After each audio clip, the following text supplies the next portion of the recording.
My name is Jessica, and this is the story I never planned to tell anyone. It's the kind of story that sounds like something you'd see in a movie.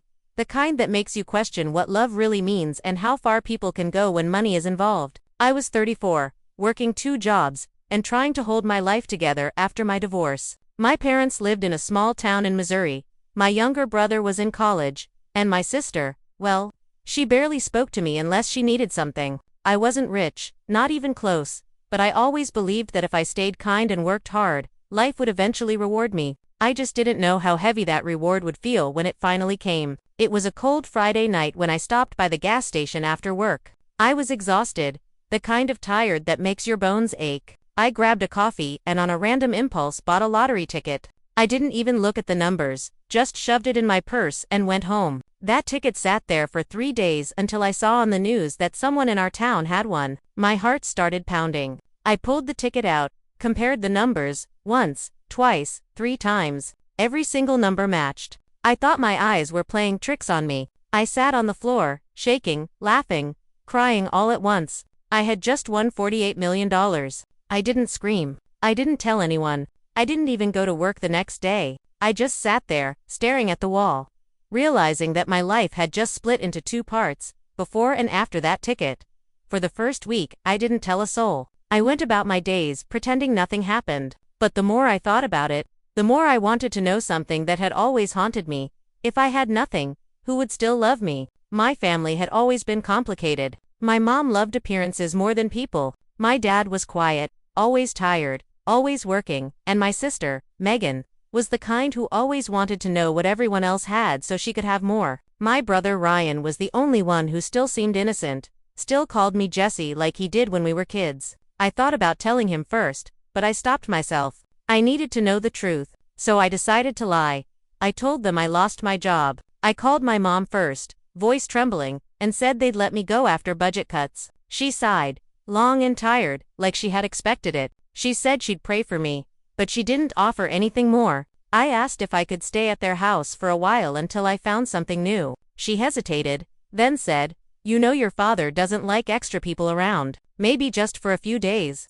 I smiled through the phone, pretending not to hear the rejection in her voice. I packed a small bag and drove to their house that weekend. When I arrived, Megan was already there. She looked at my old car and smirked. "Wow, you're still driving that thing." I laughed it off. I stayed in my old room, the same one with faded wallpaper and creaky floors. That night, during dinner, I tried to talk to them, to tell them how scared I was about money, how I didn't know how I'd pay rent. My mom told me maybe this was God's way of teaching me responsibility. My sister rolled her eyes and said, "You should have studied something useful, like business." My dad didn't say a word. He just kept eating. I excused myself and went to bed early. I cried into my pillow, not because I needed their money, but because I realized I had already lost something far more precious.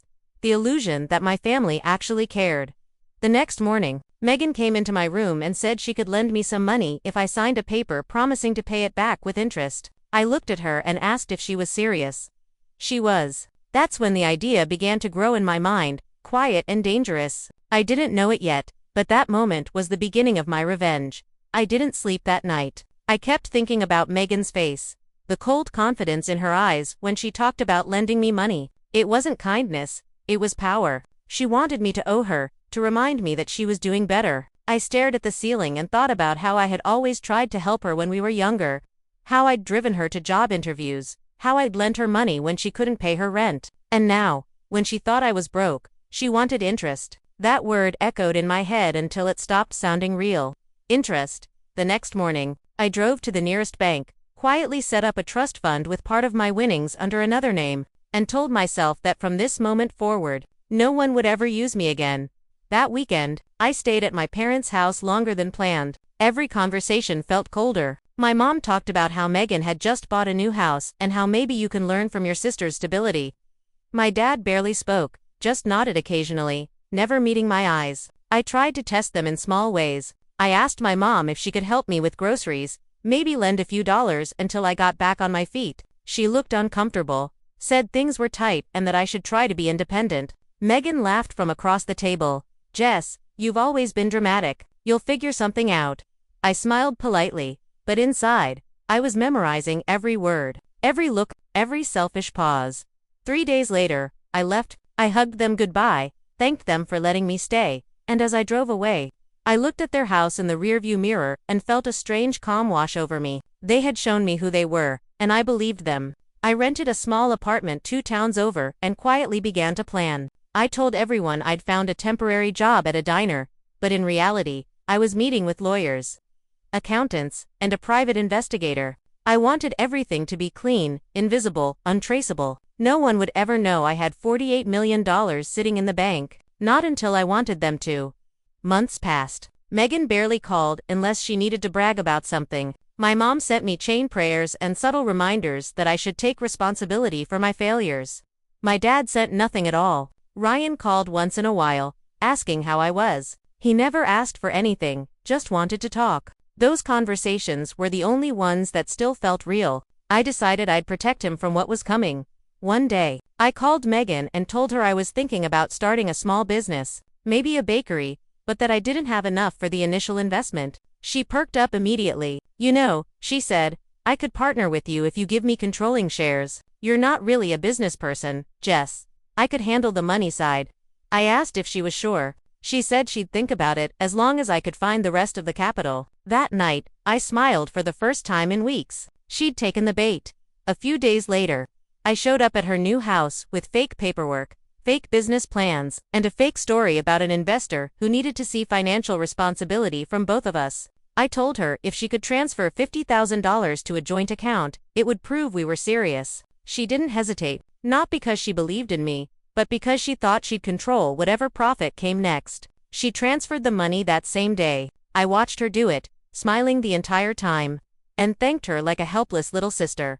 That night, I sat in my apartment, staring at the account on my laptop screen. Her money sat there, proof of her greed. I didn't need it, but it wasn't about the money anymore. It was about watching the story shift, watching the one who always took finally lose something. I called Ryan that night and asked how things were at home. He told me Dad's health wasn't great, Mom was stressed, and Megan was talking about some big investment she made with me. I told him not to worry soon. Things would make sense. He laughed and said he trusted me. That broke my heart a little, because he was the only one who still did. Days turned into weeks. Megan called constantly, asking when the business would start, when she'd meet the investor. I told her, soon, always soon. The impatience in her voice grew sharper with each call. My mom started getting curious too, asking if I'd found something steady yet. I said yes, I was working on something big. That word spread like wildfire in the family. Suddenly, they all wanted to talk to me again. But I was done talking. I was getting ready for the part where everything changes. Megan's calls became relentless. Every morning she'd ask if I'd heard back from the investor. Every night she'd send me links to expensive bakery equipment, menu ideas, logo sketches she claimed she made herself. She was obsessed, not with the dream, but with the thought of money multiplying under her name. I watched it all unfold quietly. I knew people like Megan didn't change. They only revealed themselves when opportunity knocked. And I was the one holding the door open, waiting for her to step right in. A month later, I told her the investor wanted to meet in person. I rented a small co-working space in the city and hired an actor through an agency. His name was Dylan, a polite man in his 50s who had done corporate training videos. I told him it was a mock business interview, and all he had to do was play a calm, serious investor who was skeptical about Megan's experience. He agreed easily. To him, it was just another gig. But to me, it was the next stage of my plan.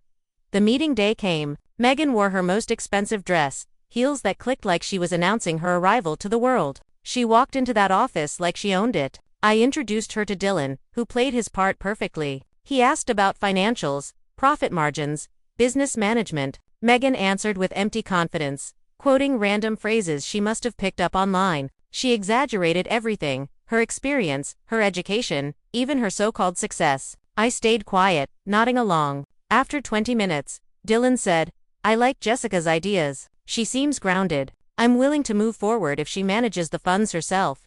The look on Megan's face was unforgettable. Her smile faltered. Her posture stiffened. She laughed nervously and said, well, I think we should both be involved equally. Dylan looked at me, then back at her, and said, investors don't like unnecessary control. It causes chaos. I almost felt sorry for her, almost. The meeting ended with Megan pretending everything was fine. but I could see the storm behind her polite grin. Later that night, she called me, her tone sharp and bitter. "So, he trusts you more than me," she said. I told her it wasn't about trust, just structure. She went silent for a moment before muttering, "Don't mess this up, Jess." Then she hung up. I sat on my couch, staring at my phone, knowing the mask was starting to crack. Weeks passed. I stopped answering her calls for a while, saying I was busy with legal paperwork. Meanwhile, I began quietly transferring portions of the fake business account, her $50,000, into a charity fund under her name. It wasn't theft. I wasn't keeping a dime. I was simply making sure her greed turned into something she could never brag about. The charity specialized in housing for women escaping domestic abuse, and they sent her an official thank you letter in the mail. When she called me after receiving it, her voice was shaking with rage. "What did you do?" she demanded. I feigned confusion, pretending I knew nothing. She shouted, "They said it came from my account, Jessica, from our business funds. You've ruined everything." I stayed calm, told her the investor must have done it for tax reasons, that I'd look into it. She screamed, called me every name she could think of, and hung up. I didn't call her back.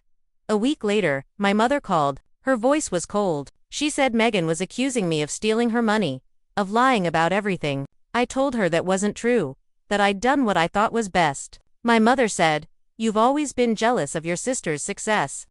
That line cut deeper than I expected. I realized then that no matter what I did, no matter how much truth I held, I'd always be the villain in their story. That night, I made a decision. I wasn't going to defend myself anymore. I was going to let the truth unravel itself. I contacted a journalist. I trusted someone I'd met years ago when I worked briefly at a local paper. I told her I had a story about family greed, lies, and a lottery ticket. I left out names at first, just hinted at the betrayal, the hypocrisy, the moral decay that money revealed. She was fascinated, said it sounded like a human story that could touch people's hearts. I told her when the time was right, she'd get everything, names, proof, and all. But not yet. First, I needed to let my family tear themselves apart with suspicion. In the following days, Megan tried to confront me in person. She showed up at my apartment, pounding on the door, screaming for me to open up. I sat quietly inside, lights off, listening to her rage fade into sobs, then silence. When she finally left, I looked at the door and felt something I hadn't felt in a long time: peace. It wasn't the peace of victory or satisfaction. It was the peace of finally understanding that sometimes revenge isn't about destruction. It's about letting people destroy themselves with the very things they value most. And I wasn't finished yet. The week after Megan's meltdown, silence settled over everything, like fog. No calls, no messages. For the first time in months, my phone was quiet. I thought maybe they had all decided to pretend I didn't exist. But deep down I knew they were busy talking about me, blaming me, rewriting the story so that I was the villain they could all agree on. It was strangely peaceful knowing that the storm was finally gathering somewhere else. Then one evening my brother Ryan called. His voice was low, careful. "Jess," he said, "Mom and Dad are fighting. Megan told them you stole her money. Dad's angry. But Mom, she looks scared." I stayed silent, letting him speak. He hesitated before adding, "Did you really take it?" I told him the truth part of it anyway. I said Megan had invested in something she didn't understand and that everything was being handled. Ryan exhaled slowly. "I believe you," he said. "I always have, but they don't. They're saying awful things." His voice cracked a little. "I just don't want this to break the family." After we hung up, I sat at my kitchen table for a long time. A part of me wanted to fix it, to call them, to explain everything. But another part of me knew that explanations don't heal greed. People believe what benefits them most, and right now, believing that I was the problem allowed them to keep feeling innocent. Still, I didn't want Ryan to get caught in the crossfire, so I sent him a short message the next morning. "Keep your distance for a while. Things will make sense soon." Days passed. Then I got an unexpected call from my father. He rarely called anyone, so the sound of his voice startled me. "Jessica," he said, "your mother's upset. She says you tricked Megan. Is it true?" His tone wasn't angry, just tired. I told him I hadn't tricked anyone, that Megan's money was safe, that she'd see for herself soon enough. There was a pause, a deep sigh. "You girls always compete," he murmured. "I wish your mother hadn't raised you that way." Before I could answer, he hung up. That night, I opened the safe in my closet, where the original lottery ticket still sat inside a small envelope. It felt unreal, like a ghost from another life. I realized I didn't care about the money anymore. It had already served its purpose. It had exposed the truth, peeled away every layer of politeness and pretense that had defined my family. Still, I wasn't ready for it to end quietly. I wanted them to see the truth not for revenge, but for closure. A week later, the journalist I'd spoken to before called me again. She said, "I can sense there's more to your story. When are you ready to tell it?" I took a deep breath and said, "Now." We met in a small cafe 2 towns away. I told her everything: how I'd won, how I'd hidden it, how my family had reacted when they thought I had nothing. She listened without interrupting, her eyes soft but sharp. "This isn't just about money," she said when I finished. "It's about what greed does to people." I nodded. That was exactly it. The article came out 2 weeks later. It didn't name anyone directly, but the details were unmistakable to those who knew us. Woman tests her family's love after secret lottery win. What she discovered will break your heart. The story spread online faster than I expected. People debated, sympathized, judged. Some called me cruel, others called me brave. But none of that mattered. What mattered was that my family read it. Megan called first, furious. "How could you do this? You made us look like monsters." I told her quietly, "I didn't make you look like anything. You did that yourselves." She went silent, then hung up. My mother sent a message the next day, a short one. "You've shamed us." I read it twice, then deleted it without replying. My father never called again, but Ryan did. He said he'd read the article 3 times. It hurt, he admitted, but it was true. Maybe it needed to be said. Weeks turned into months. Megan stopped posting her perfect life photos online. My mother withdrew from her social circles. My father's health declined, though Ryan told me he was calmer now, quieter. They never apologized, but I didn't need them to. Their silence was enough. It meant they finally understood. I moved to another city, far from Missouri, near the coast, where no one knew my name. I opened a small cafe, not the fake one from my story, but a real one, modest and warm. I hired single mothers, college kids, people who reminded me of who I used to be before everything changed. Every morning, when I opened the doors, I felt something that had been missing for years: peace. Sometimes customers would talk about the lottery story they'd read online, wondering aloud if it was real. I'd smile and pour their coffee, saying, maybe it was, maybe it wasn't. Then, I'd watch the ocean through the window and think about how truth, once revealed, doesn't always destroy, it frees. My family had been exposed not by punishment, but by their own reflection in the mirror I'd held up. That was enough for me. The revenge had never really been about money or payback. It was about reclaiming my story, my worth, my silence. In the end, I didn't need them to love me or forgive me. I just needed to stop pretending that they ever did. And in that quiet coastal town, surrounded by the sound of waves and the smell of fresh coffee, I finally did. 5 years later, I still lived in that same coastal town. My cafe had become part of the neighborhood, the place where fishermen stopped before dawn and tourists drifted in for pie and stories. I'd learned every face, every laugh, every silence that belonged to that place. Sometimes, when the morning light poured through the front windows and caught the steam rising from a dozen coffee cups, I'd think about how far I'd traveled from the person I once was. Back then, I'd waited for people to save me. Now, I saved myself every single day. I hadn't spoken to my family in almost 3 years. Ryan sent letters occasionally, short ones, always ending with, "I'm proud of you, Jess." I never asked about the others, and he never offered. But one evening, as I was closing up the cafe, a familiar car pulled into the parking lot. My hands froze around the key in the door. When I turned, Ryan was standing there. He looked older, broader, his hair a little thinner, but his smile hadn't changed. He hugged me before I could even speak. "I was nearby," he said, "and I thought maybe you'd want company." We sat in the corner booth while the lights outside dimmed.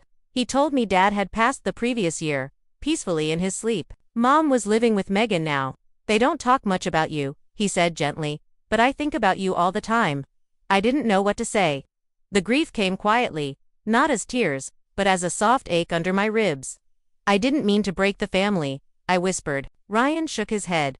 "You didn't break it, you just showed us the cracks that were already there."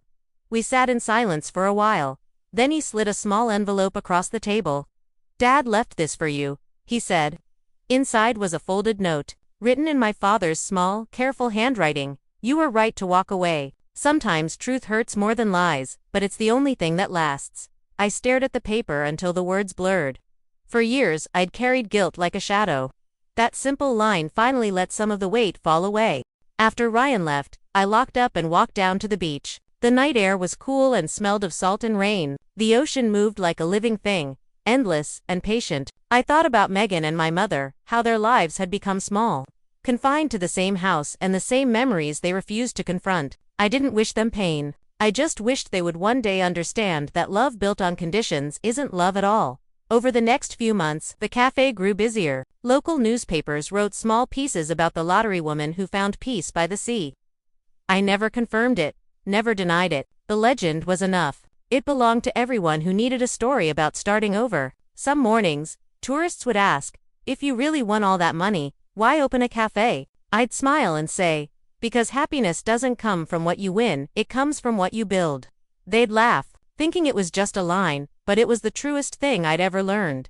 One rainy afternoon, while sorting mail, I found an envelope with no return address. Inside was a photograph, Megan and my mother sitting on a porch swing, both smiling awkwardly at the camera. On the back, written in my mother's handwriting, were 4 words, "We hope you're happy." There was no apology, no explanation, just that. I pinned the photo to the bulletin board behind the counter, between thank you notes from customers and old cafe receipts. I didn't need to reply. In that moment, I finally understood that forgiveness doesn't always require a conversation. Sometimes, it's just a quiet acceptance that the past can't be rewritten.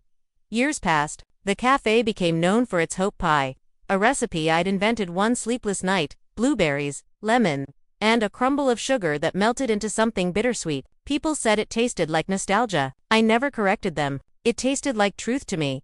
Occasionally, when I closed up after midnight, I'd sit by the window and watch the lights of passing ships. I'd imagine all the lives moving out there, strangers, families, people chasing their own fortunes and learning their own lessons. I thought about how winning the lottery had never really been the miracle. The real miracle was what came after learning that peace comes from letting go of the need to be understood, and power comes from walking away without bitterness. One night, a young woman came into the cafe just before closing. She looked exhausted, her clothes damp from the rain. She said softly, "I think my family stopped loving me because I failed." I poured her coffee, smiled, and told her, "Maybe they didn't stop loving you. Maybe they just never learned how to love right." She stared at me, eyes filling with tears, and whispered, "How do you know?" I laughed quietly, "Because I've been there." When she left, she thanked me and said she'd remember what I told her. I watched her disappear into the night, and something in me felt complete. The circle had closed. My pain had turned into something useful, something that could help someone else survive their own version of betrayal. As the waves crashed against the shore outside, I locked the door, turned off the lights, and whispered to the empty cafe, "We're okay now." The sound of the ocean answered back, steady and endless, as if agreeing, and for the first time in my life, I believed it.